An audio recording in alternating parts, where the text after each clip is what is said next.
नमस्कार दोस्तों, कैसे हैं आप लोग। 9 नवंबर 2022 के डेली न्यूज़ एनालिसिस और एडिटोरियल एनालिसिस में आपका स्वागत है। कौन कौन सी न्यूज़ है? तो एक इम्पॉर्टेंट न्यूज़ तो ये है कि दलित क्रिश्चियंस और दलित मुस्लिम्स को जब रिजर्वेशन देने की बात की गई, एससी कोटा देने की बात की गई, तो जो 2019 में केंद्र की सरकार ने एफिडेविट सबमिट किया था, वहां पे दलित क्रिश्चियंस और दलित मुस्लिम्स को फॉरेन ओरिजिन का बताया था।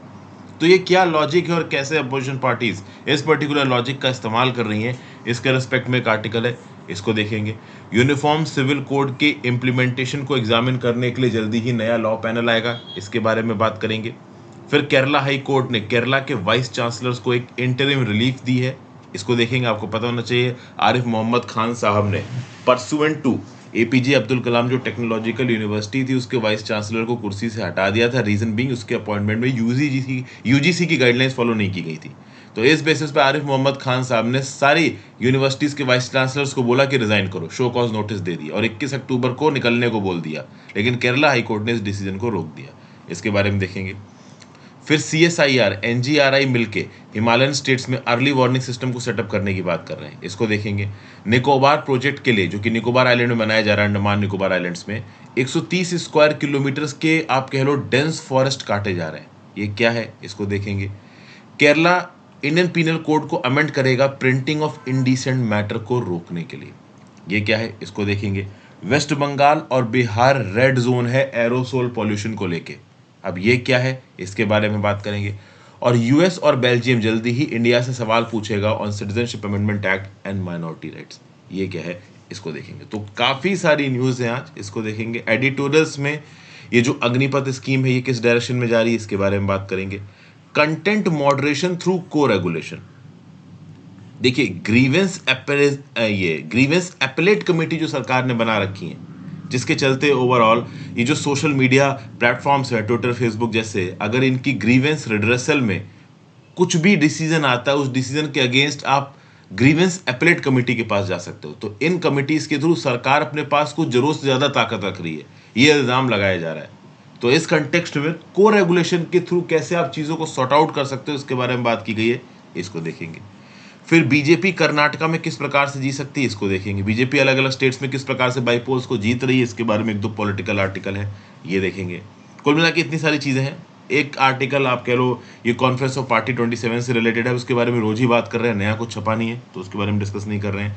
काउंटर टेरर डिप्लोमेसी वाले आर्टिकल में मुझे कुछ बहुत ज़्यादा होलिस्टिक मिला नहीं, सुहासनी हैदर जी ने लिखा है, इसलिए मैंने इसको अलग से डिस्कस नहीं किया। तो 4 एडिटोरियल्स आपके साथ डिस्कस करूंगा और न्यूज़ काफ़ी सारी हैं।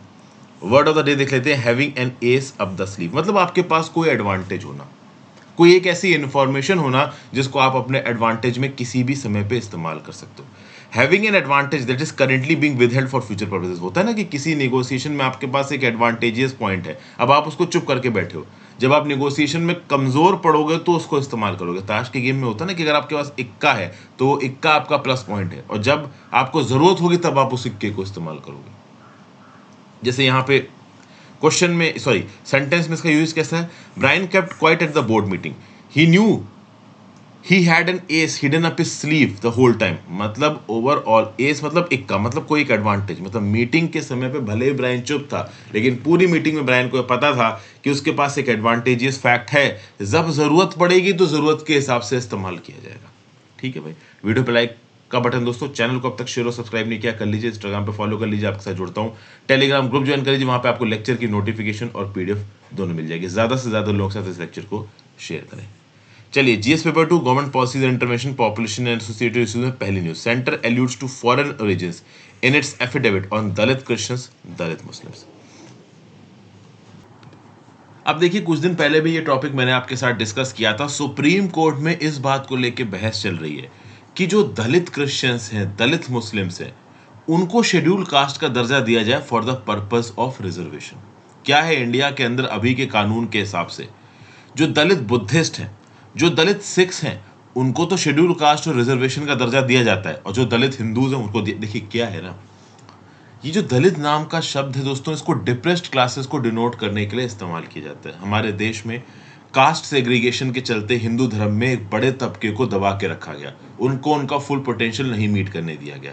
आज़ादी के बाद यहाँ पे ओवरऑल इक्विटी के सिद्धांत को ध्यान में रखते हुए रिजर्वेशंस प्रोवाइड किए गए, अब हुआ ये कि कास्ट सेग्रीगेशन के चलते बहुत से लोग हिंदू धर्म से नाराज हो गए थे, उन्होंने अपने आप को हिंदू धर्म से किसी दूसरे धर्म में कन्वर्ट कर लिया। सिख धर्म में चले गए, बौद्ध धर्म में चले गए, मुस्लिम धर्म में चले गए, क्रिश्चियन धर्म में चले गए। तो अब हुआ ये कि भाई बुद्धिस्ट और सिखिज्म में जो दलित्स हैं उनको तो बोला गया कि ठीक है भाई, हम आपको रिजर्वेशन का दर्जा दे देंगे, लेकिन जब बात आई मुस्लिम और क्रिश्चियनिटी अडॉप्ट करने वाले दलित्स की, तब ये बोला गया कि नहीं नहीं भाई, हम आपको अब रिजर्वेशन का दर्जा नहीं दे पाएंगे। तो अब इस बात को लेके जो दलित क्रिश्चियंस हैं और जो दलित मुस्लिम्स हैं वो भी चाहते हैं कि भाई हमें शेड्यूल कास्ट की लिस्ट में जोड़ा जाए, ताकि हम भी रिजर्वेशन और जो बाकी बेनिफिट सरकार ने बनाए हैं डिप्रेस्ड कम्युनिटीज के लिए उसका हम फायदा ले सकें। हम क्रिश्चियन बन गए, मुस्लिम बन गए, इसका मतलब ये थोड़ी ना है कि कास्ट सेग्रीगेशन हमारे खिलाफ खत्म हो गया। अब ये बात पहुंची सुप्रीम कोर्ट में। सुप्रीम कोर्ट ने केंद्र की सरकार से जवाब मांगा, केंद्र की सरकार ने जवाब सबमिट किया। अब इस जवाब में ओवरऑल ऐसा बताया जा रहा है कि केंद्र की सरकार ने लिखा है कि जो दलित मुस्लिम्स और क्रिश्चियंस हैं, they seemingly have foreign origins of Islam and Christianity as opposed to Hinduism, Sikhism and Buddhism। मतलब इस एफिडेविट से पता चलता है, ऐसा बताया जा रहा है इस आर्टिकल के हिसाब से, कि हिंदुइज्म, सिखिज्म, बुद्धिज्म चूंकि हमारे देश में ही उदय हुए रिलीजन है, तो ऑब्वियस सी बात है इनमें अगर आप कन्वर्ट होते हो तो आपका ओरिजिन इंडियन माना जाएगा। और मुस्लिम और क्रिश्चियनिटी धर्म की बात करो तो कहीं ना कहीं ये धर्म बाहर से आए हैं।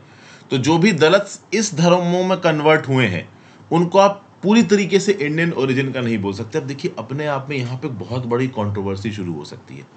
ये अलग बात है दोस्तों कि बाहर से बहुत से इन्वेडर्स इंडिया के अंदर आके सेटल हुए थे, ठीक है ना, मुस्लिम इन्वेडर्स बाहर से इंडिया के अंदर आए थे, बात सही है, मोहम्मद गोरी और बहुत से नाम आपको मिल जाएंगे। लेकिन जब मुगल रूल स्थापित हुआ तो मुगलों ने ओवरऑल इंडिया को अपनी ज़मीन माना, ठीक है ना, और इसका होलिस्टिक आप कह लो, इस पर राज किया, डेवलपमेंट किया, ठीक है ना, जो भी किया वो हिस्ट्री का एक फैक्ट है। अब बात यह है कि पुराने समय पे जिन दलित हिंदूज ने अपने आप को मुस्लिम धर्म या क्रिश्चियनिटी धर्म में कन्वर्ट किया, उनको आप रिजर्वेशन बेनिफिट दोगे या नहीं दोगे, इसको दो प्रोमाइस पे केंद्र की सरकार रिजेक्ट कर रही है।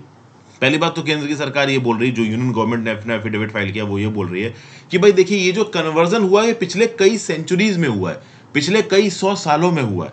तो इस कन्वर्जन में ओवरऑल जो लोग क्रिश्चियन बने और जो लोग मुस्लिम्स बने वो एक्चुअली में इंडिया के थे भी या बाहर से आए थे, इस पे एक तो क्लैरिटी नहीं है। दूसरा कि भाई जब ये क्रिश्चियंस और मुस्लिम बने तो जब इन्होंने अपना धर्म चेंज किया तो उसके बाद इनके खिलाफ किसी भी प्रकार का कोई कास्ट सेग्रीगेशन नहीं हुआ।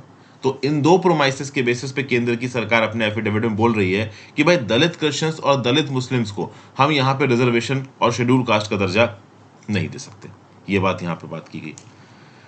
केंद्र की सरकार ये भी बोल रही है कि अगर आप article 14 of the Indian constitution की बात करो तो क्लास लेजिस्लेशन नहीं हो सकता है, लेकिन क्लासिफिकेशन हो सकता है। मतलब दलित मुस्लिम्स और दलित क्रिश्चियंस को हम रिजर्वेशन ना देके एक प्रॉपर क्लासिफिकेशन कर रहे हैं, और this classification is based on the twin test of classification. सरकार के हिसाब से परमिसिबल क्लासिफिकेशन एक इंटेलिजिबल डिफरेंशिया के आधार पे होता है, और इस इंटेलिजिबल डिफरेंशियल में 2 पॉइंट्स निकल के आ रहे हैं सरकार की तरफ से। एक तो दलित मुस्लिम्स और दलित क्रिश्चियंस जो आज की डेट में एग्जिस्ट करते हैं वो एक्चुअली में इंडियन ओरिजिन के हैं या फॉरेन ओरिजिन के हैं, हम ये एसेस नहीं कर सकते।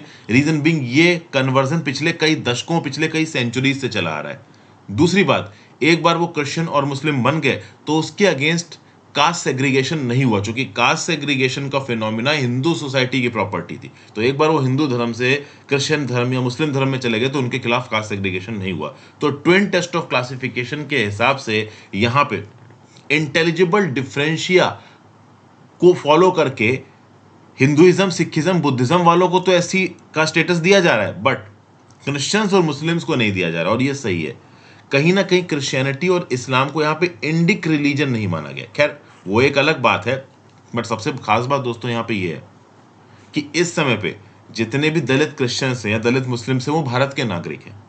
अब उनके फोर फादर्स जब कन्वर्ट हुए थे क्रिश्चियनिटी और मुस्लिम धर्म में, वो उस समय पे इंडियन ओरिजिन के थे या फॉरेन ओरिजिन के थे, इसको आज की डेट में एसेस नहीं किया जा सकता। लेकिन इसको एक बेसिस माना जा रहा है इंटेलिजिबल डिफरेंशिया में केंद्र की सरकार के द्वारा इनको एससी बेनिफिट ना देने के लिए।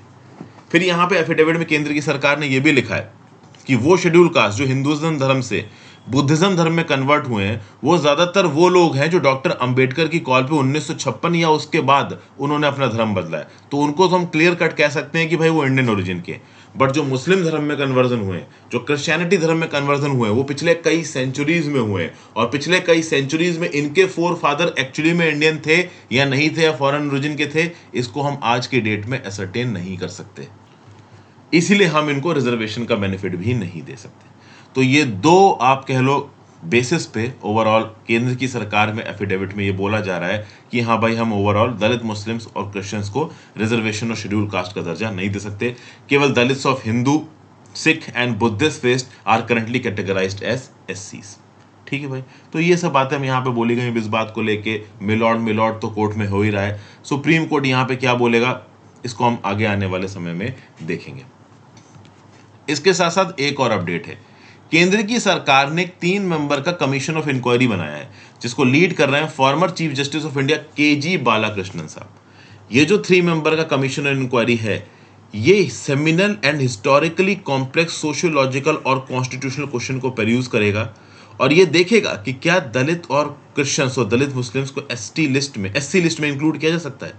इस पर्टिकुलर कमीशन को ये ढूंढने के लिए बोला गया है कि क्या एक इंटेलिजिबल डिफरेंशिया एग्जिस्ट करता है उन दलित्स में जो हिंदुज्म, सिखिज्म और बुद्धिज्म फॉलो करते हैं और उन दलित्स में जो कि इस्लाम, क्रिश्चियनिटी और बाकी धर्मों को फॉलो करते हैं, और क्या इस्लाम, क्रिश्चियनिटी और बाकी धर्मों को फॉलो करने वाले जो एससीज हैं, जो डिप्रेस्ड क्लासेस हैं, जो दलित्स हैं, क्या उनके खिलाफ किसी भी प्रकार का कास्ट सेग्रीगेशन हो रहा है उनकी सोसाइटी में। इन सारी बातों के ऊपर डिस्कशन करेगा, इंक्वायरी करेगा, एनालिसिस करेगा, इंसाइट करेगा ये 3 मेंबर का कमीशन ऑफ इंक्वायरी जिसको लीड कर रहे हैं former chief justice of India K G. Balakrishnan साहब। ठीक है भाई, अब लेट्स सी क्या इंक्वायरी की रिपोर्ट निकल के आती है, क्या सुप्रीम कोर्ट बोलता है, ये समय आने पे मैं आपको बताऊंगा। Next, GS paper 2, government policies and intervention, population and associated issues. New law panel में examine demand for uniform civil code. भैया देखिए क्या है, बीजेपी की सरकार जो अलग अलग राज्यों में है वो यहाँ पे प्रॉमिस कर रही है कि भाई हम जल्दी ही यूनिफॉर्म सिविल कोड लाने की कोशिश करेंगे। कौन कौन से राज्यों में, तो भाई गुजरात की सरकार ने भी यहाँ पे प्रॉमिस किया कि भाई हम जल्दी ही एक कमेटी बनाएंगे जो कि यूनिफॉर्म सिविल कोड के इंप्लीमेंटेशन पे बातचीत करेगी। हिमाचल प्रदेश जहाँ पे इलेक्शन होने वाले हैं यहाँ पे भी यूनिफॉर्म सिविल कोड की बात कर रहा है बीजेपी। और फाइनली केंद्र की सरकार ने 22वां लॉ कमीशन जो बनाया गया था उसके मेंबर्स को अपॉइंट कर दिया।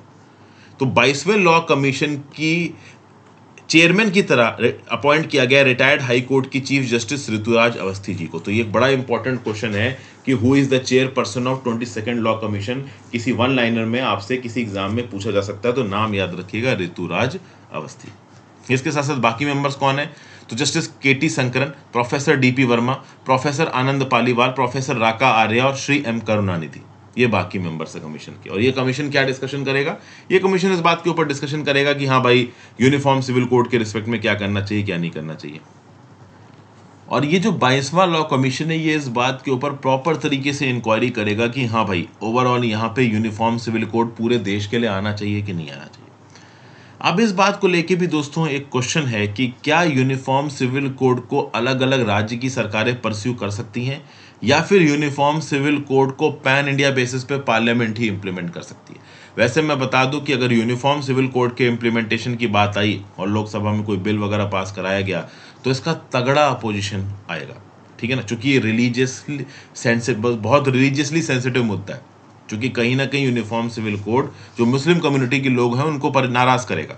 यूनिफॉर्म सिविल कोड की अगर आप बात करो तो भाई यहाँ पे पर्सनल लॉ की बात होती है, डिवोर्स से रिलेटेड लॉ, आपकी प्रॉपर्टी के बिक्यूथिंग से रिलेटेड लॉ, समझ गए। तो इन सब चीज़ों के ऊपर marriage, divorce, maintenance, custody, guardianship of children, inheritance, succession, adoption, ये सब कहीं ना कहीं यूनिफॉर्म सिविल कोड के अंदर आ जाता है। और अलग अलग धर्म के लोग एक सेट ऑफ लॉज के नीचे आएंगे तो कहीं ना कहीं कुछ इनस्टेबिलिटी, कुछ सवाल, कुछ गुस्सा, कुछ रोष यहाँ पे देखने को मिल सकता है। ठीक है भाई, लेकिन केंद्र की सरकार ने अपने एफिडेविट में साफ साफ बोला है कि अगर देश के नागरिक अलग अलग धर्मों को फॉलो करते हैं, अलग अलग डिनोमिनेशंस को फॉलो करते हैं और अलग अलग प्रकार के प्रॉपर्टी और मैट्रिमोनियल लॉज, शादीशुदा रिलेटेड लॉज को फॉलो करते हैं, तो वो कहीं ना कहीं देश की यूनिटी के अगेंस्ट। आर्टिकल 44 का पर्पस क्या है, सेक्युलर डेमोक्रेटिक रिपब्लिक, जो कि प्रीएम्बल ऑफ द कॉन्स्टिट्यूशन में लिखा हुआ है।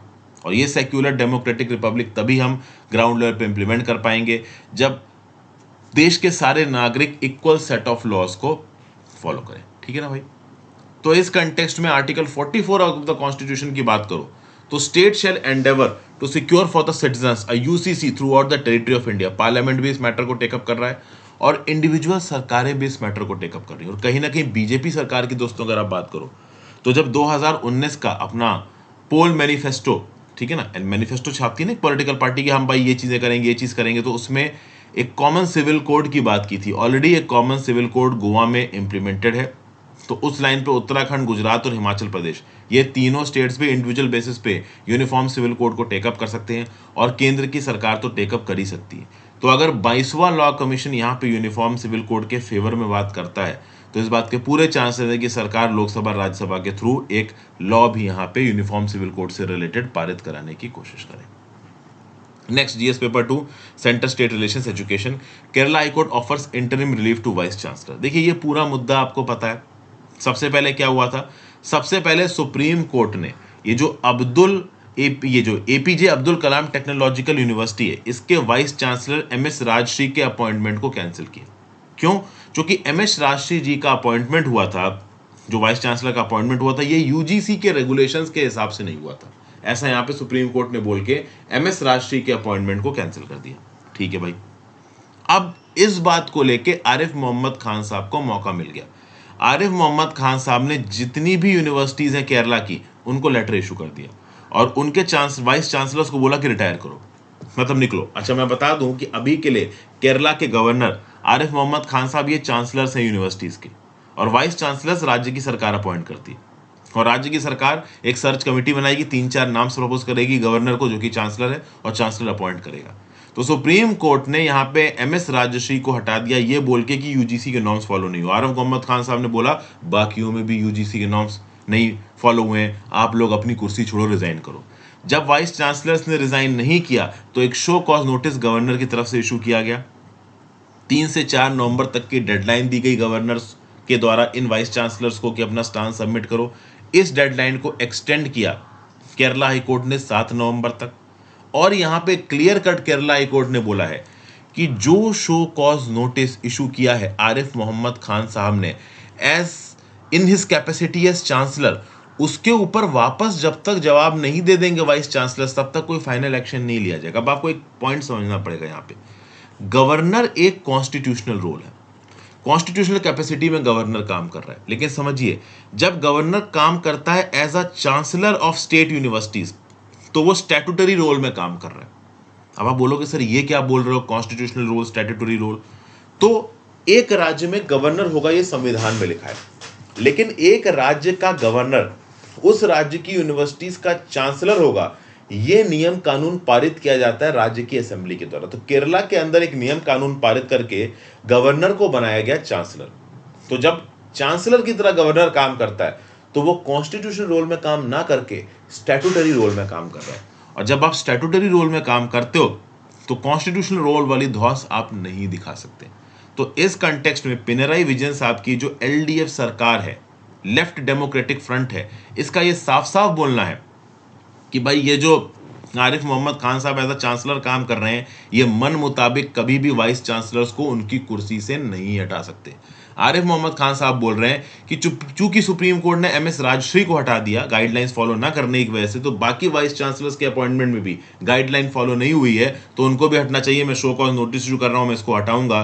लेकिन केरला की हाईकोर्ट ने इंटरवीन किया है और केरला की हाईकोर्ट ने क्लियर कट इंस्ट्रक्शंस जारी किए हैं टुवर्ड्स आरिफ मोहम्मद खान कि आपने जो शो कॉज नोटिस इशू किया है उसका जवाब देंगे वाइस चांसलर। सबके जवाबों को प्रॉपर तरीके से हियर करिए, डॉक्यूमेंट करिए, उसके बाद डिसीजन लीजिए। जब उस डिसीजन पे केरला की हाईकोर्ट एसेंट देगी तभी वाइस चांसलर्स हटाए जा सकते हैं। तो मतलब अभी के लिए वाइस चांसलर्स उनकी कुर्सी पर बने हुए, तो अपने आप में एक बड़ा मुद्दा बन गया है कहाँ पे, केरला के अंदर। Next, GS paper 3, environment conservation. CSIR NGIRI working on early warning systems in Himalayan states. National geophysical research institute of the council of scientific and industrial research, इसने फील्ड स्टडी शुरू कर दी है हिमालयन स्टेट्स में early warning systems को place करने के लिए, ताकि मेजर और sudden floods, rock slides, land slips, glacier lake bursts, avalanches, इन सबसे बचा जा सके। कल की डेट में चमोली जैसा कोई डिजास्टर आ जा सकता है तो उससे बचा जा सके। जो एनजीआरआई के डायरेक्टर हैं वीएम तिवारी साहब, ये क्या बोल रहे हैं कि भाई देखिए, मेजर जियोफिजिकल और सीज्मोलॉजिकल ऑब्जर्वेशंस की कैपेबिलिटी को हम डेवलप कर रहे हैं। अभी के समय में अगर कोई डिजास्टर आने वाला है तो किस मिनिमम थ्रेशोल्ड में हम उस डिजास्टर को आइडेंटिफाई कर लेंगे। समझिए, मिनिमम थ्रेशोल्ड का मतलब यह है कि डिजास्टर हमारे पास जब पहुंचने वाला है और हमसे जितना दूर है, तो जब दूर है हमसे तो कितना दूर है कि हम उसको आइडेंटिफाई कर लेंगे कि हाँ ऐसा कुछ डिजास्टर आने वाला है। जैसे मान लो कहीं पे ये क्लाउड बर्स्ट हुआ, क्लाउड बर्स्ट हुआ, एकदम से छोटे से इलाके में बहुत सारा पानी बह रहा है तो फ्लड्स हैं। अब क्लाउड बर्स्ट हुआ तो कितने किलोमीटर दूर हुआ है, तो जितने ज्यादा किलोमीटर दूर हुआ अगर हम पहले से आइडेंटिफाई कर लेते हैं तो हम आसपास के लोकल इलाके के लोगों को सचेत कर सकते हैं कि भाई डिजास्टर आ रहे हैं, फ्लड्स आ रहे हैं, घर के अंदर बने रहो। समझ गए? तो देखिए यही लिखा हुआ है यहाँ पे, right now we are able to detect the major events through geophysical and seismological observation but are yet to demonstrate the minimum threshold or the maximum distance from which we can give an early warning and natural disasters which are 10 times less intense than what happened in Chamoli. तो चमोली में जो disaster हुआ उससे 10 गुना कम disaster को अगर हमको advance में forecast करना है या प्रिडिक्ट करना है, उसके बारे में जानना है, उसकी अर्ली वार्निंग इशू करनी है, तो हम कितना जल्दी उसको जान सकते हैं, क्या मिनिमम थ्रेशोल्ड हम यहाँ पे सेटअप करेंगे, उसके ऊपर हमारे साइंटिस्ट वर्क कर रहे हैं। हम कोशिश करेंगे कि अपनी प्रिडिक्शन एफिशिएंसी को हम ज़्यादा से ज़्यादा सुधारें। उसके साथ साथ अगर आप देखो तो higher reaches of the Uttarakhand, Uttarakhand के पर्वतों की ऊंचाइयों में जहां पे सबसे ज़्यादा चांसेस हैं इस प्रकार के डिजास्टर्स के उदय के, वहां पे ज़्यादा सीज्मोमीटर्स और रिवर गॉजेस लगाए जाएंगे। ठीक है ना, अभी के लिए 60 लगे हुए, इनको 100 किया जाएगा। जितने ज़्यादा सीज्मोमीटर्स होंगे, रिवर गॉजेस होंगे, उतना ही ज़्यादा हमको पता चलेगा कि पानी किस क्वांटम में कितनी तेजी से फ्लो कर रहा है थ्रू द रिवर गॉजेस। चूंकि रिवर गॉजिंग का काम क्या है, the procedure of measuring the river stage और the water level is commonly known as river gauging. तो रिवर गॉजिंग से हमको यह पता चल जाएगा कि पानी का लेवल क्या है, और सीज्मोग्राफ से हमको क्या पता चल जाएगा कि हाँ भाई ओवरऑल कितनी खलबली है, ओवरऑल कितना जियोलॉजिकल मूवमेंट है। सीज्मोग्राफ के अंदर एक सीज्मोमीटर होता है जो कि एक पेंडुलम और माउस माउंटेड और स्प्रिंग की तरह काम करता है। जब अर्थक्वेक आता है या ग्राउंड मूव करता है किसी भी इवेंट के चलते, तो उसके मोशन को रिकॉर्ड करता है सीज्मोमीटर। ठीक है ना, तो सीज्मोमीटर सीज्मोग्राफ के थ्रू और रिवर गॉजेस के through higher up in the Uttarakhand mountains क्या हो रहा है इसको हम एसेस करेंगे, और उस एसेसमेंट के आधार पर हम ये प्रेडिक्ट करेंगे कि कितने मिनट में ये डिजास्टर हमारे सामने आके खड़ा हो जाएगा। और इसको एसेस करना इसलिए भी जरूरत है क्योंकि देखिए, अगर नॉर्मल केसेस में एक 5 सेंटीमीटर की रेनफॉल या ग्लेशियर मेल्ट होता है तो वो हजार्डस नहीं होगा, लेकिन इसके साथ अगर आप जोड़ दो हैवी रॉक फॉल या सडन लेक बस्ट, तो छोटे से इलाके में मैसिव फ्लडिंग के चांसेस हो सकते हैं। तो इसलिए अर्ली वार्निंग सिस्टम्स को डेवलप करना यहाँ पे बहुत ज़्यादा जरूरी है। प्लस इन सीज्मोमीटर्स में थोड़ी एफिशिएंसी भी होनी चाहिए। कभी कभी क्या होता है कि डिजास्टर बहुत ज़्यादा बड़ा नहीं होता है, बट जो नॉइज होती है वो वेहिकुलर ट्रैफिक की वजह से, एनिमल मूवमेंट की वजह से, रिवर फ्लोज की वजह से होती है। तो वो नॉइज एक्चुअली में डेंजरस डेडली है या नहीं है, इसको भी यहाँ पे एसेस करना जरूरी है। पता चला डिजास्टर उतना बड़ा आ नहीं रहा, हमने सबको स्टैंड बाय अलर्ट पे रख दिया, सारी इकोनॉमिक एक्टिविटी रोक दी, तो उससे नुकसान भी बहुत हो सकता है।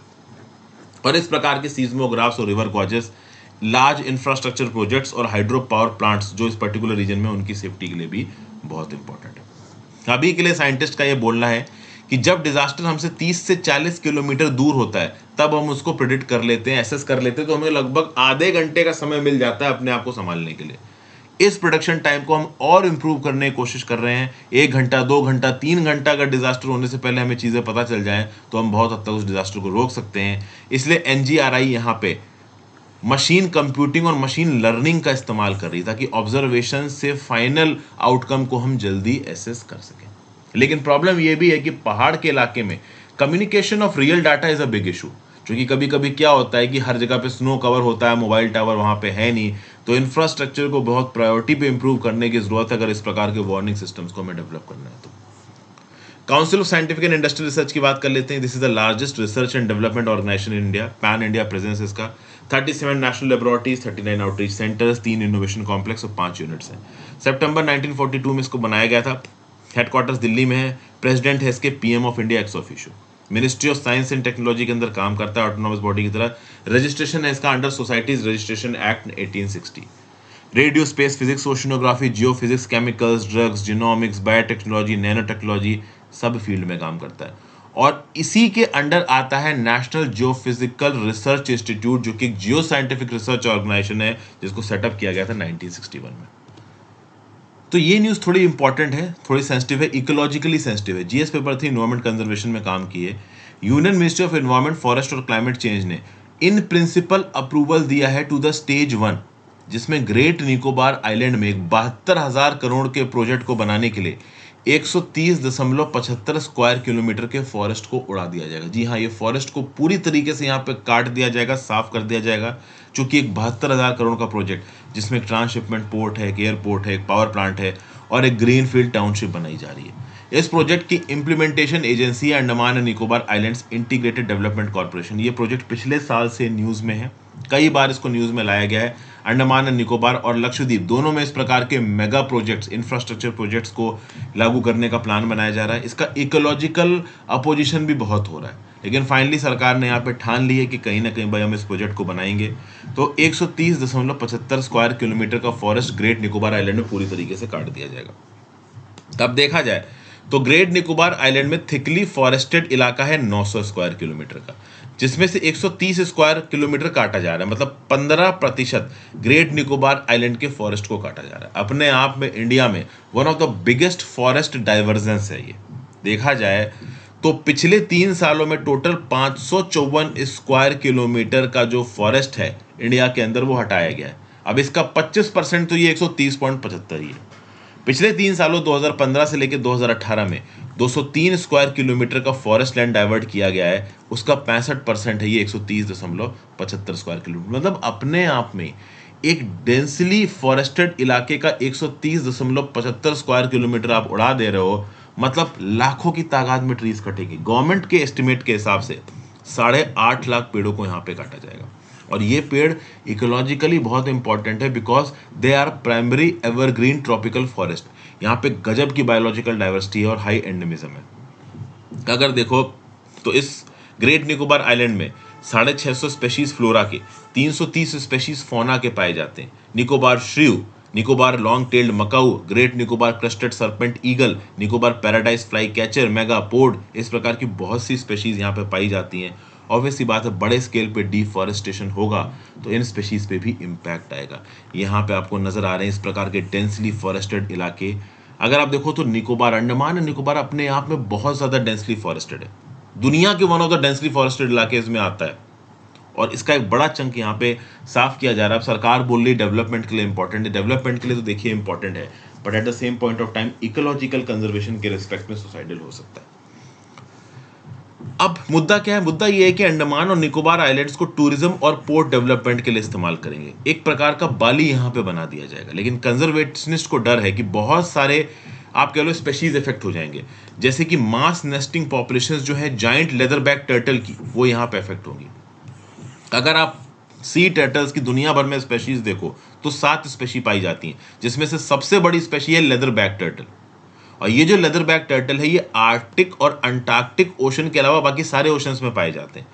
इंडियन ओशंस में इनके मास नेस्टिंग ग्राउंड आपको इंडोनेशिया में मिलेंगे, श्रीलंका में मिलेंगे और अंडमान एंड निकोबार आइलैंड्स में मिलेंगे। इस giant back leatherback turtle को schedule 1 of the India's wildlife protection act में भी जगह दी गई है। और सबसे खास बात यह है कि लिटिल अंडमान आइलैंड में 2 बीच और ग्रेट निकोबार आइलैंड में 1 बीच, यहां पे सबसे ज्यादा नेस्टिंग देखी गई है जाइंट लेदरबैक टर्टल की। अब अगर यहां पे ये जो पर्टिकुलर 72,000 करोड़ का प्रोजेक्ट इंप्लीमेंट किया जा रहा है, फॉरेस्ट साफ किए जा रहे हैं, इससे कहीं ना कहीं इस लेदरबैक टर्टल की पॉपुलेशन पे, ओवरऑल इंसिडेंस पे इंपैक्ट आएगा तगड़ा। इस बात का अंदेशा, अनुमान लगाया जा रहा है। समझे भाई? चलिए आगे जाते हैं। GS paper 2 Indian penal code. Kerala Indian penal code को अमेंड करेगा इनडिसेंट मैटर की प्रिंटिंग को रोकने के लिए। रिसेंटली ही इंडियन पिनल कोड में इस प्रकार के अमेंडमेंट्स किए हैं। किसने? उड़ीसा की सरकार ने, तमिलनाडु की सरकार ने। अब केरला की सरकार भी बोल रही है कि हम इंडियन पिनल कोड को अमेंड करेंगे, कोड ऑफ क्रिमिनल प्रोसीजर को अमेंड करेंगे। किस लिए अमेंड किया जा रहा है? इसके लिए जो प्रपोज्ड अमेंडमेंट लाया गया है वो है criminal law Kerala amendment bill 2022। किया क्यों जा रहा है? तो देखिए यहाँ पे लिखे हुए points. Any matter published which is likely to be injurious to morality or is calculated to injure any person। फिर दूसरा, matter printed or published in relation to a public servant in the discharge of his public functions, एक ये, और matter printed और publish in relation to a public servant with respect to his character and conduct. तो इन तीन चीजों से related printing को रोक सकता है केरला। ये ओवरऑल यहां पे केरला ने डॉक्यूमेंट कर दिया है bye amending IPC and code of criminal procedure through criminal law amendment bill 2022। मतलब ग्रॉसली इनडिसेंट और स्करिलस, स्करिलस मतलब इंसल्टिंग, डिफेमेटरी। तो कोई पब्लिक सर्वेंट अपना पब्लिक फंक्शन डिस्चार्ज कर रहा है और इस डिस्चार्ज करने के रिस्पेक्ट में आप उसको रोको, उसके काम को क्रिटिसाइज करो, या फिर उस पब्लिक सर्वेंट के पर्सनल कैरेक्टर को अटैक करो, तो इस कंटेक्स्ट में सरकार आपके खिलाफ एक्शन ले सकती है। ठीक है ना। मतलब ओवरऑल किसी पब्लिक सर्वेंट को आप टारगेट करते हो या किसी भी प्रकार की आप कह लो एक्टिविटी या इंडिविजुअल या ऑर्गेनाइजेशन को आप टारगेट कर रहे हो जो कि मॉरलिटी के अगेंस्ट जाता है और किसी पर्टिकुलर पर्सन की डिग्निटी को अफेक्ट कर सकता है, तो उस कंटेक्स्ट में केरला की सरकार यहां पे एक्शन ले सकती है। ठीक है। वैसे इस प्रकार के लॉ को पहले भी केरला की सरकार ने पास कराने की कोशिश की थी, अपोजिशन आया, रोक दिया गया। उड़ीसा तमिलनाडु ने इसको पास कर दिया, तो केरला की सरकार यहां पे पास करी। अब इसके लिए केरला की सरकार सेक्शन 292 ए इंक्लूड करेगी सेक्शन 292 ऑफ द आईपीसी के बाद। तो सेक्शन 292 ऑफ द आईपीसी के आगे सेक्शन 292 ए इंक्लूड किया जाएगा। सेक्शन 292 ऑफ द आईपीसी में sale of obscene books, pamphlets, drawings, paintings के ऊपर रोक है। ठीक है। इसके बाद जोड़ दिया जाएगा सेक्शन 292 ए। ठीक है भाई, ये चीजें हो गई clear. Next GS paper 3, environmental degradation pollution. West Bengal Bihar to remain red zone for aerosol pollution in 2023 predict study.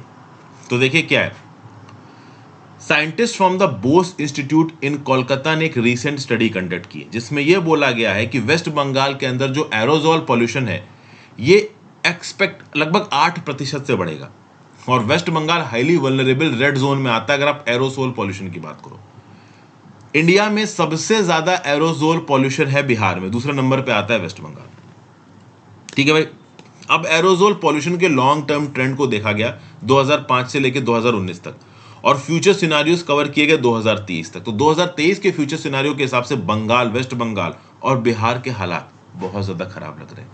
देखा जाए तो ये जो एओडी है, एओडी यहां पे क्या है, एरोसोल ऑप्टिकल डेप्थ। इससे आप पता करते हो कि एरोसोल पॉल्यूशन किस हद तक बढ़ चुका है। तो 2000, वैसे मैं फिगर्स पे थोड़ी देर में आता हूं। एरोसोल ऑप्टिकल डेप्थ को आप मेजर करते हो from a range of 0 to 1.0। अगर एरोसोल ऑप्टिकल डेप्थ 0 है मतलब एरोसोल पॉल्यूशन नहीं है, क्रिस्टल क्लियर स्काई है, मैक्सिमम विजिबिलिटी है। लेकिन एरोसोल ऑप्टिकल डेप्थ 1.0 है मतलब एरोसोल का पॉल्यूशन बहुत ज्यादा है, बहुत ज्यादा हेजी कंडीशंस है। अगर एरोसोल ऑप्टिकल डेप्थ की वैल्यू 0.3 तक है या उससे नीचे है तो ग्रीन जोन बताया जाएगा, 0.3 से 0.4 है तो ब्लू जोन बताया जाएगा, 0.4 से 0.5 है तो ऑरेंज जोन बताया जाएगा और अगर 0.5 से ज्यादा है तो रेड जोन बताया जाएगा। अब यहाँ पे जो मीन एरोसोल ऑप्टिकल डेप्थ है over the long term period of 2005 से 2019 ये 0.65 से ज्यादा नजर आ रहा है इंडो गैंगेटिक प्लेन में। और इंडो गैंगेटिक प्लेन में भी दो ऐसे राज्य हैं जहां पे सबसे ज्यादा नजर आ रहा है, एक है वेस्ट बंगाल और एक है बिहार। ठीक है ना भाई। अगर आप देखो तो राजस्थान की बात कर लो जो कि वेस्टर्न मोस्ट एंड पे आता है, Jammu and Kashmir northern most end of India, और जो नॉर्थ ईस्ट है इंडिया का यहाँ पे भी एरोसोल ऑप्टिकल डेप्थ बढ़ी है लेकिन बढ़ने का रेट थोड़ा कम है। लेकिन बिहार और वेस्ट बंगाल में जो ऑप्टिकल एरोसोल ऑप्टिकल डेप्थ का रेट है वो बहुत ज्यादा बढ़ा है। एक्चुअली बिहार वेस्ट बंगाल में ये पॉल्यूशन बहुत ज्यादा बढ़ा है। क्या है ना, वेस्ट बंगाल थोड़ा कोस्टल इलाके में आ जाता है, तो जब ये एरोसोल ओवरऑल मूवमेंट करते हैं अपना इंडियन सब कॉन्टिनेंट से बाहर की तरफ निकलते हैं, ओशंस में जाते हैं, तो उससे पहले एंड में आता है वेस्ट बंगाल। तो वेस्ट बंगाल के अगर आप देखो तो इसकी लोकेशन के चलते वेस्ट बंगाल एक हाईली वल्नरेबल जोन हो रखा है जहां पे एरोसोल पॉल्यूशन सबसे ज्यादा है। रेड जोन में आता है यहाँ पे वेस्ट बंगाल। 8% बढ़ेगा aerosol optical depth West Bengal में, सेकंड हाईएस्ट इंक्रीज होगी बिहार के बाद। ठीक है ना।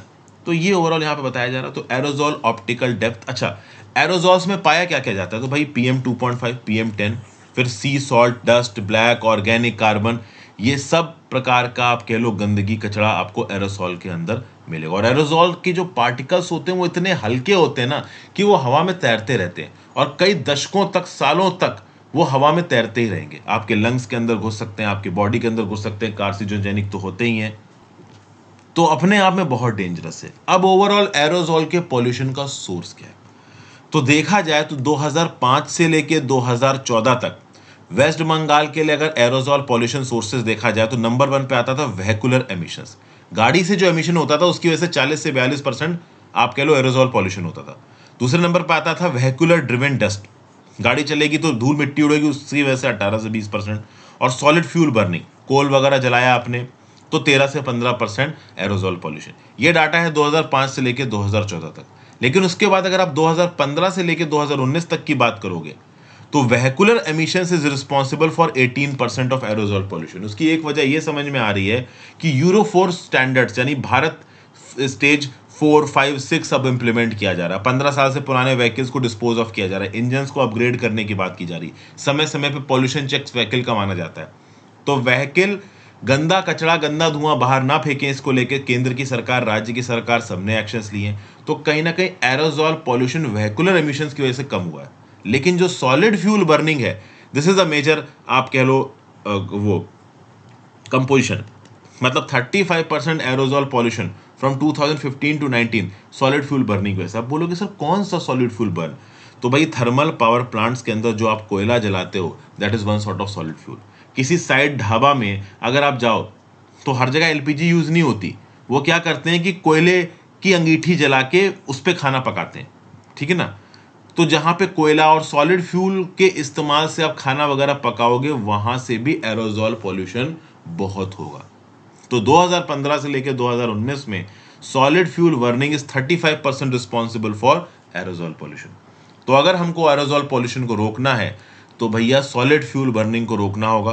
प्लस आज की डेट में कंस्ट्रक्शन ड्रिवन डस्ट, आज की डेट में अर्बनाइजेशन बहुत है, हर जगह आपको कंस्ट्रक्शन ही होता नजर आएगा। मुंबई में रहता हूँ, मुंबई में कहीं ना कहीं कुछ बन रहा होता है, कहीं कोई बिल्डिंग खड़ी हो रही होती है, कहीं कोई रोड बन रही होती है। केवल मुंबई नहीं, पूरे देश में इंफ्रास्ट्रक्चर अर्बनाइजेशन पे बहुत फोकस किया जा रहा है। आप जरूरत से ज्यादा इंफ्रास्ट्रक्चर बनाओगे तो कंस्ट्रक्शन रिलेटेड डस्ट तो उड़ेगी ना, वो कहीं ना कहीं एरोजॉल पॉल्यूशन करती है। और ऐसा ये बताया जा रहा है कि आगे आने वाले समय में सेंट्रल, कोस्टल, साउदर्न इंडिया ये सब हाईली वल्नरेबल हो जाएंगे 2023 तक। तो इन सब को रोकने के लिए सस्टेनेबल डेवलपमेंट, उसके साथ साथ थर्मल पावर प्लांट एमिशंस को कम करना, ये दोनों ही बहुत ज़्यादा ज़रूरी है। Plus road side eateries, restaurants जहाँ पे सॉलिड फ्यूल के थ्रू कोयले को जला के ओवरऑल खाना वगैरह पकाया जाता है, इनको भी ये बोलना पड़ेगा कि भाई आप क्लीन कुकिंग गैस का इस्तेमाल करिए। इस प्रकार से सॉलिड फ्यूल बर्निंग से इन्वायरमेंटली सस्टेनेबल चीज़ें नहीं हो पाएंगी। फिर अगला GS paper 2 international relations. US और बेल्जियम इंडिया से सवाल पूछेंगे सिटीजनशिप अमेंडमेंट एक्ट को लेकर। भैया इंडिया किस प्रकार से अपने जर्नलिस्ट और ह्यूमन राइट डिफेंडर्स को ट्रीट करता है, सिटीजनशिप अमेंडमेंट एक्ट को लेकर हम क्या कर रहे हैं, foreign contribution regulation act, universal periodic review हो रहा है इंडिया का ह्यूमन राइट्स काउंसिल जेनेवा में, और वहां पे इंडिया से ये सारे सवाल पूछे जाएंगे। ठीक है ना भाई। जो इंडिया से नेशनल रिपोर्ट प्रोवाइड की गई उसको यूनिवर्सल पीरियोडिक रिव्यू चेक करेगा। जो इंडिपेंडेंट ह्यूमन राइट्स एक्सपर्ट्स और ग्रुप इंडिया के बारे में रिव्यू दे रहे हैं उसको ये चेक करेंगे। अब क्या है, सिटीजनशिप अमेंडमेंट एक्ट को एंटी माइनॉरिटी बताया गया, तो सिटीजनशिप अमेंडमेंट एक्ट को लेके इंडिया से क्वेश्चन यहाँ पे पूछा जाएगा। हिजाब इशू इन कर्नाटका को लेके इंडिया से क्वेश्चन पूछा जाएगा। हेट स्पीच और इंटरनेट शटडाउन को लेके इंडिया से यहाँ पे क्वेश्चन पूछा जाएगा और इंडिया इसका यहाँ पे जवाब देगा। ठीक है। फिर और बहुत से क्वेश्चन पूछे जाएंगे कि भाई आप मतलब इंडिया एज अ कंट्री क्या कर रही है ह्यूमन राइट्स डिफेंडर्स, जर्नलिस्ट और सिविल सोसाइटीज को प्रोटेक्ट करने के लिए। क्या आप गलत तरीके से अनलॉफुल एक्टिविटीज प्रिवेंशन एक्ट का इस्तेमाल कर रहे हैं। तो ये सब चीज़ें, काउ स्लॉटर लॉस को लेकर इंडिया को क्वेश्चन किया जाएगा। तो ये सब चीज़ें हैं ओवरऑल। अब क्या है कि यूएसए ने पहले ही भारत सरकार से पूछा था कि कैसे UAPA, national security act, public safety act और सेक्शन 124A, 499 और 500 of the Indian penal code international human rights obligation और कमिटमेंट के हिसाब से सेट बैठते हैं। नीचे कमेंट बॉक्स में बताओ सेक्शन 124A, 499 और 500 of the Indian penal code में क्या आता है। देखिए ये बहुत इंपॉर्टेंट टाइम होता है आपकी नॉलेज को चेक करने का। जब आप न्यूज़ पढ़ते हो तो उस न्यूज़ से एसोसिएटेड ऐसे बहुत से एलिमेंट्स होते हैं जो कि आपको रेगुलरली चेक करने चाहिए। तो ये सेक्शन 124A, 499, 500 क्या है आपको पता होना चाहिए, और क्यों उसको बाहर के देश हमसे क्वेश्चन कर रहे हैं ये भी आपको पता होना चाहिए। तो नीचे कमेंट बॉक्स में लिखिए सेक्शंस में क्या आता है। तो इन सब चीज़ों को लेके यूएसए हमसे सवाल पूछ रहा है कि क्या आपके ये domestic loss international human rights obligation और कमिटमेंट में सेट बैठते हैं। अब इस प्रकार के सवालों का क्या जवाब देंगे इंडिया। तो इंडिया ने क्लियर कट बोला है कि जितने भी हमारे डोमेस्टिक लॉज हैं वो इंटरनेशनली सिंक्रोनाइज्ड हैं। हम अपनी माइनॉरिटी कम्युनिटीज़ को पूरी तरीके से प्रोटेक्ट करते हैं। अपकमिंग डेलिब्रेशंस में इंडिया प्रॉपर तरीके से जवाब देगा। हमारे पास CA, minority rights, UAPA, cow slaughter, हर चीज़ को लेके एक प्रॉपर क्वेश्चन आंसर एग्जिस्ट करता है, ठीक है ना। इंडिया ये बोल रहा है कि नेशनल क्राइम रिकॉर्ड्स ब्यूरो के डाटा को उठा के देख लीजिए, 2018 से कम्युनल राइट्स इंडिया के अंदर कम हुए हैं। केंद्र की सरकार ने रिलीजन के बेसिस पे पीस स्थापित करने के लिए गाइडलाइंस और कम्युनल हार्मोनी इशू किए राज्य की सरकारों को, जिसके चलते बहुत सारे एडमिनिस्ट्रेटिव मेजर्स को रिकमेंड किया गया है for the effective prevention of communal disturbance, control of rights, protection release of affected persons. अलग अलग कम्युनली सेंसिटिव टाउन्स में पीस कमिटी सेटअप की गई हैं। अगर कोई अफेक्टेड बंदा है तो वो इन पीस कमिटीज़ के पास जाके अपनी प्रॉब्लम को बता सकता है। फिर हमारे देश की जो आर्म्ड फोर्सेज, जो पुलिस फोर्सेज, उनके पास एब्सोल्यूट इम्यूनिटी नहीं है। अगर कोई कुछ गलत करता है तो उसको अकाउंटेबल ठहराया जाएगा लॉ के सामने। कस्टोडियल डेथ्स को लेकर इंडिया पे क्वेश्चन उठाया गया, तो अगर किसी पुलिस वाले की मतलब कस्टडी में किसी एक पर्टिकुलर इंडिविजुअल की डेथ हो जाती है, उसे कुछ हो जाता है, तो उसके लिए वहाँ पे अकाउंटेबल ठहराया जाएगा लोगों को। National human rights commission already राज्य की सरकारों को गाइडलाइंस इशू खोज कर चुकी है कि अगर कस्टोडियल डेथ होती है तो कस्टोडियल डेथ होने के 24 घंटे के अंदर नेशनल ह्यूमन राइट्स कमीशन के पास प्रॉपर इंफॉर्मेशन पहुंचनी चाहिए। इंडिया ने साइन किया है convention against torture and other cruel, inhuman और डिग्रेडिंग ट्रीटमेंट और पनिशमेंट अक्टूबर 1997 में, और हम जल्दी ही इस कन्वेंशन को रेटिफाई भी करेंगे। और इस कन्वेंशन के चलते कहीं ना कहीं हम कस्टोडियल डेथ को रोकने की पूरी कोशिश कर रहे हैं। सरकार ये भी यहाँ पे बोल रहा है। वुमेन के अगेंस्ट वायलेंस को कर्ब करने के लिए इंडिया ने लॉन्च की है pan India emergency response support system. इसके लिए 708 ऑपरेशनल सेंटर्स हैं एज ऑफ मार्च 2022। 5,40,000 वुमेन को यहाँ पे असिस्ट भी किया गया है। मोदी सरकार ने स्वच्छ भारत, बेटी बचाओ बेटी पढ़ाओ जैसे बहुत से कैंपेन्स चलाए गए हैं, जहां पे गर्ल स्टूडेंट्स के लिए टॉयलेट्स की फैसिलिटी अवेलेबल करवाना, जेंडर पैरिटी, इन सब मुद्दों पे ध्यान दिया जा रहा है। समझ गए भाई? तो ये सब चीजें हैं ओवरऑल, ठीक है। तो मतलब इंडिया के पास जो भी उससे क्वेश्चंस पूछे जा रहे हैं उनको जवाब देने का पूरा मटेरियल अवेलेबल है। अब ऑब्वियस सी बात है, इंडिया अपने व्यू पॉइंट से चीज़ों को जस्टिफाई करेगा और बाकी कंट्रीज अपने व्यू पॉइंट से इंडिया के ऊपर इल्ज़ाम लगाएंगे। लेट्स सी क्या निकल के आता है। फिर काउंटर टेरर डिप्लोमेसी वाला आर्टिकल मैं कवर नहीं कर रहा हूँ। अग्निपथ स्कीम देखिए, जनरल मनोज मुकुंद नरवाने साहब ने इस आर्टिकल को लिखा। ये कहीं ना कहीं अग्निपथ स्कीम की तारीफ कर रहे हैं। देखिए क्या है, जब अग्निवीर स्कीम आई थी, अग्निवीर स्कीम को क्वेश्चन किया गया, ठीक है ना। बोला गया कि पुराने आप ट्रेनिंग मेथडोलॉजीज को हटा रहे हो, पुराने आर्मी के रिक्रूटमेंट के तरीके को हटा रही हो, ठीक नहीं है, ये सही नहीं है। लेकिन अभी के लिए अगर आप देखो तो पहला बैच अग्निवीर का रिक्रूट हो चुका है और वो अपनी ट्रेनिंग करने के लिए आगे जा रहे हैं। अगर आप देखो तो हर साल 50,000 सोल्जर्स को रिक्रूट किया जाएगा, 4 साल तक की सर्विस में रहेंगे। 4 साल के बाद लगभग 25% सोल्जर्स को अगले 15 सालों के लिए रिटेन कर लिया जाएगा, ठीक है। कहीं ना कहीं अग्निवीर स्कीम के इनरोलमेंट के लिए जब कैंप वगैरह ऑर्गेनाइज किए गए तो यूथ्स ने ओवरऑल काफी इंटरेस्ट दिखाया इन कैंप्स में पार्टिसिपेट करने का। अब खास बात यहाँ पे नरवाने साहब क्या बोल रहे हैं कि भाई देखिए, जब भी कोई एक स्कीम बनाई जाती है तो उस पर्टिकुलर स्कीम को हमेशा निगेटिव लाइट में देखना ये ठीक नहीं है। जैसे केंद्र की सरकार के रिस्पेक्ट में भी बात करो तो बहुत बार human resource policy, HR policy केंद्र की सरकार के रिस्पेक्ट में सरकारें अमेंड करती हैं, तो इसका मतलब ये नहीं है कि वो पॉलिसीज गलत है। जैसे कि 1998 में ओवरऑल केंद्र की सरकार के रिटायरमेंट एज को, मतलब केंद्र की सरकार के जो एम्प्लॉयज हैं उनके रिटायरमेंट एज को 2 साल से बढ़ाया गया था। तो उस समय पे इस पर्टिकुलर डिसीजन को काफी क्रिटिसाइज किया गया कि आप ऐसा क्यों कर रहे हो, लेकिन आज की डेट में वो डिसीजन गलत नहीं है। अभी के लिए बात की जा रही है कि रिटायरमेंट एज को आप 65 साल कर दो। तो एक्चुअली में ऑथर यहाँ पे यही जस्टिफाई करने की कोशिश कर रहे हैं कि जब भी कोई एक नई स्कीम, जब भी कोई एक नई पॉलिसी बनाई जाती है तो उसको काफ़ी डेलिब्रेशन के बाद बनाया जाता है।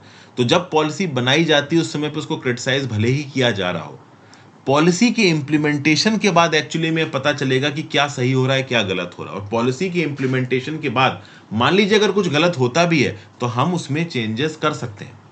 समझ गया ना भाई? आप सबसे एक खास बात, इस पर्टिकुलर अग्निवीर स्कीम में जो ट्रेनिंग का टाइम है वो काफी कम है। अभी के लिए क्या है कि जो भी ट्रेनिंग होती है वो 1 साल से ज्यादा की होती है। अब क्या है कि अग्निवीर स्कीम में कुछ महीनों की ट्रेनिंग के बाद ही फील्ड में डिप्लॉय कर दिया जाएगा। तो इस बात को भी काफी क्रिटिसाइज किया गया है। लेकिन नरवाने साहब बोल रहे हैं कि देखिए, कम ट्रेनिंग के साथ अगर आप फील्ड में किसी भी सोल्जर को डिप्लॉय करते हो तो इसका मतलब ये नहीं है कि वो सोल्जर कम एफिशिएंट रहेगा। देखिए क्या है, पहले ट्रेनिंग लंबी हुआ करती थी क्योंकि ट्रेनिंग के समय पे बहुत सारे टेक्निकल एस्पेक्ट्स लोगों को पढ़ाए जाते थे। आज का युद्ध ऑलरेडी बहुत टेक सेवी है। इवन गांव में रहने वाले यूथ भी ठीक ठाक टेक सेवी हैं, वो मोबाइल वगैरह चलाते हैं, स्मार्टफोन यूज करते हैं, उनको ठीक ठाक टेक्नोलॉजी की नॉलेज है। तो ओवरऑल टेक्निकल ट्रेनिंग जल्द ही एक स्टाफ ग्राउंड पे काम करते समझ जाएगा। फिर क्या है, जैसे कई बार दूसरे देश की नेवी चीफ से भी ये पूछा गया है कि बताइए कि क्या कुछ महीनों की ट्रेनिंग के बाद किसी भी पर्टिकुलर सेलर को समुद्र में भेजा जा सकता है? तो एक नेवल चीफ ने जवाब दिया कि भाई, एक नेवल सोल्जर की असली ट्रेनिंग तो समुद्र में ही होगी ना।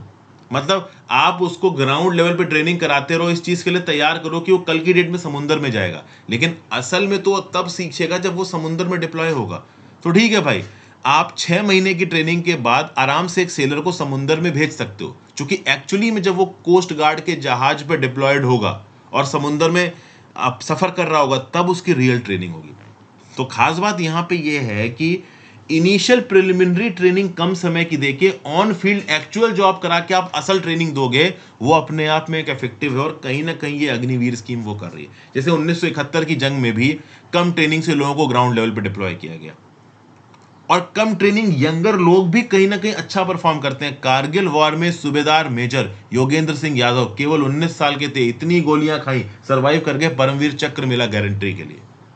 तो कम उम्र है आपकी, कम ट्रेनिंग है, इसका मतलब ये नहीं है कि आपके अंदर गट्स नहीं है, आप लड़ नहीं सकते, आप हिम्मत नहीं दिखा सकते, आप सब कुछ कर सकते हो। ये सब बातें ओवरऑल यहाँ पे बताई गई है।